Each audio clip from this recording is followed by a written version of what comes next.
Hey guys, Richard Holden here and welcome to the channel. Today we're going to look at cheap horsepower. So naturally we're going to hear words like big block and junkyard and nitrous and of course, boost. In this video I'm going to show you how to make some cheap, inexpensive junkyard power. Obviously we're going to head over there, we're going to grab a big block because as I said before, bigger is obviously better.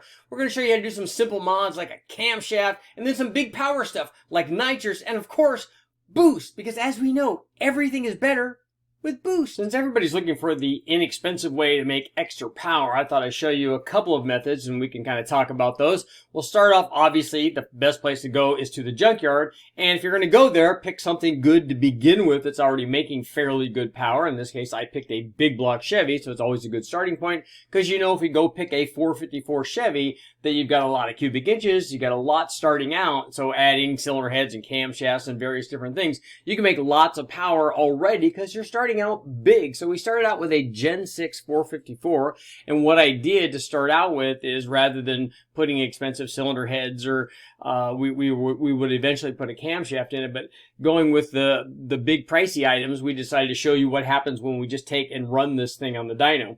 So what we did to start out, we ran the thing bone stock with the factory EFI, the stock injectors, stock throttle body. We did have a HOLLEY management system up on the dyno that we were able to run it with. We ran this thing with a set of long tube headers, which you could put almost anything on there at this power level.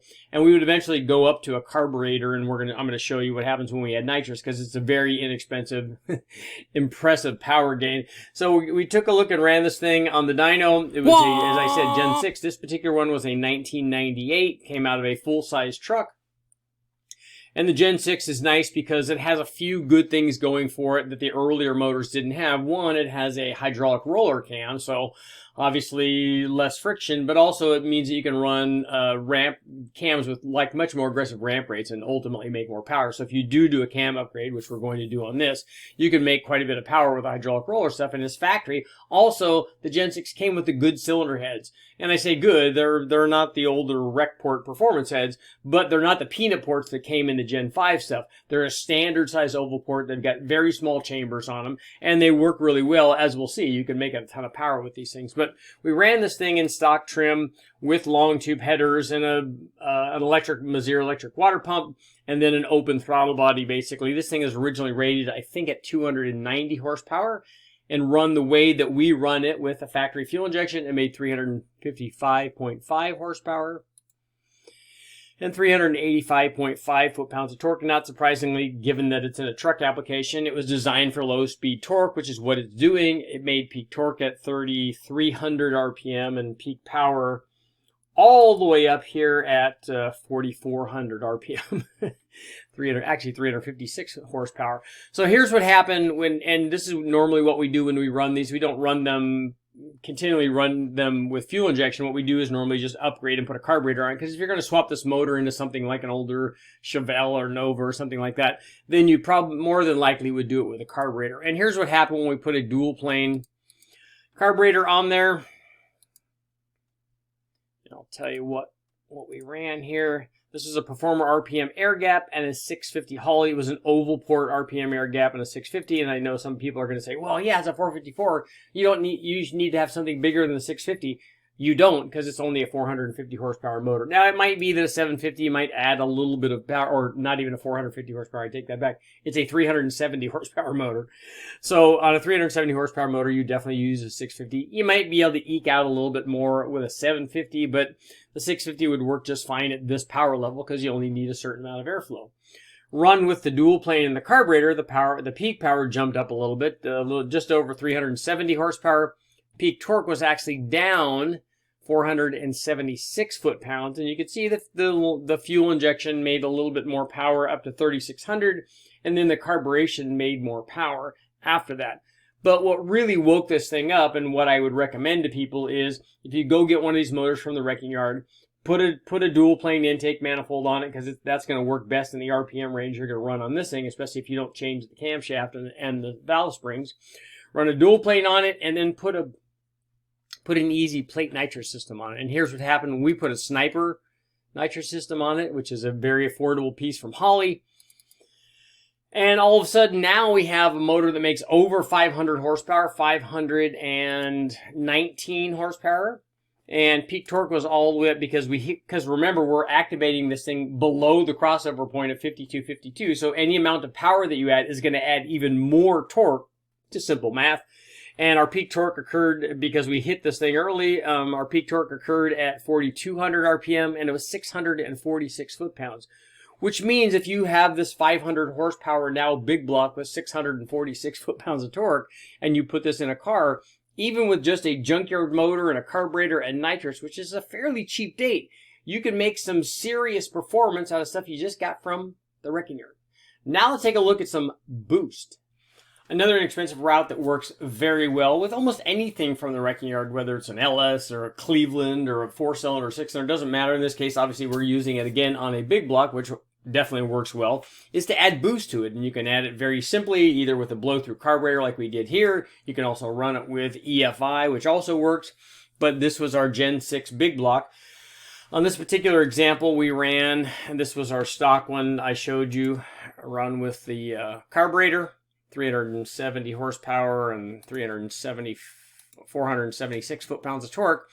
But what we did before we added boost to it is we added a camshaft to it. This was a Comp 276 cam.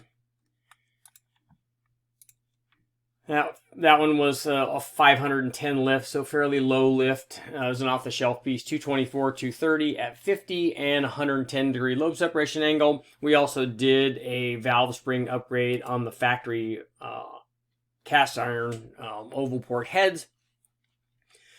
And the power jumped up to 428 horsepower. Torque was up everywhere to 515 foot-pounds.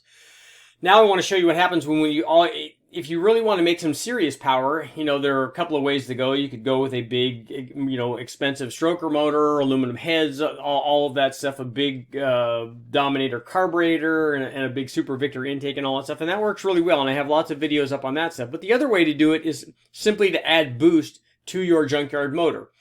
The data that I'm going to show you is actually from twin turbos run on this big block. But at this power level, you can easily just do it with one. In fact, we ran twin S475s on it because we were tuning it for something else later on at a much higher power level. But you could make the power output that I'm going to show you with a single S475, either the one of the T4s that we had, or an inexpensive way to go would be to go with the T6 S475 that Summit sells, or a T4 VS Racing, the 7875 Gen 2 stuff. I have one of those and we've used it on a lot of applications and that works very well. So at the power level I'm going to show you a single turbo. You could use the stock exhaust manifolds. You could use a set of tubular headers, shorty headers, almost anything. All you have to do is get all of the exhausts to the turbo. And then what we did was we installed a blow-through CSU carburetor. So I'm going to show you what happened here and show you how much power it is you can get from very low boost and just simple boost on the junkyard motor. So here we were running just 9 pounds, and this thing made 736 horsepower, 763 foot-pounds of torque. So you can see huge gains with relatively low boost, and that's what happens when your motor's making nearly 450 horsepower. You're talking about something that's going to give you around 30 horsepower per pound of boost. So every pound of boost is worth quite a bit of a gain in power, and we didn't obviously stop there because you you never do. So here's another couple pounds, around 11 pounds. Our peak was up to almost 790 horsepower, 821 foot-pounds. Added another pound, and all of a sudden we're over 800 horsepower, 866 foot-pounds. And I think, 830, let's see. Yeah, 832 horsepower. So it shows you what happens when we're adding boost to this thing. And as I said, we did it with twin S475, so meaning we had very low back pressure and stuff, but you can easily do this with just a single turbo which would be very good. We also had our CX Racing air-to-water intercooler on this. So even though we were running a blow-through carburetor, I would almost always recommend some kind of intercooler, either a front mount air-to-air. Now, at this low boost level, like if you were just running 7, 8, 9 pounds, I might not do an intercooler, but it will be beneficial and it will make the thing less sensitive to octane. So if you want to run these kind of things on pump gas, obviously it's going to be safer with the intercooler. But the blow-through carburetor provides intercooling and it will drop the charge temperature by 100 degrees or so, as we've seen in our testing before. So you can, if you're just running low boost, you can choose whether or not you want one. I always like to run an intercooler, but on a blow-through application, it might not be necessary at this low boost level. But the thing is, this is a Junkyard motor that came from the Junkyard. It has stock heads on it. It has a mild cam upgrade. And then all we've done is add boost through a blow-through carburetor. And things work out pretty well, as you can see here. I mean, over 800 horsepower. Who wouldn't want an 800 horsepower? You know, the only thing better than a 425 horsepower big block inner Nova is one that makes 825 horsepower. Let's get to our conclusion.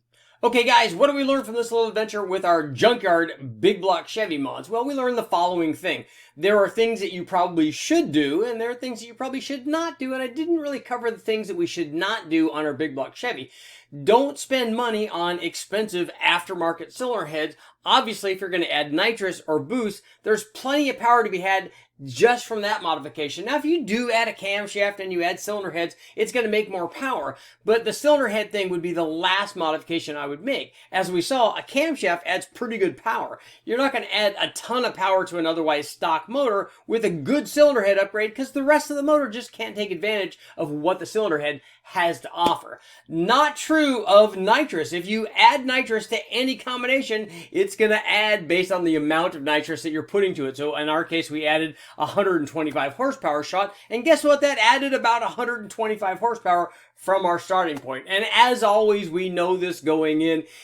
If you want to make lots of power, just add boost. And I know we added a twin turbo setup, but a single turbo would have done just fine at this 800 horsepower level. But think about that for a minute.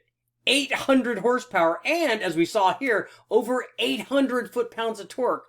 What street car wouldn't love having 800 horsepower and 800 foot-pounds? Although maybe not your tires. Armature holder, make sure to like, share, subscribe, ring the bell, do all that stuff. I'll keep testing.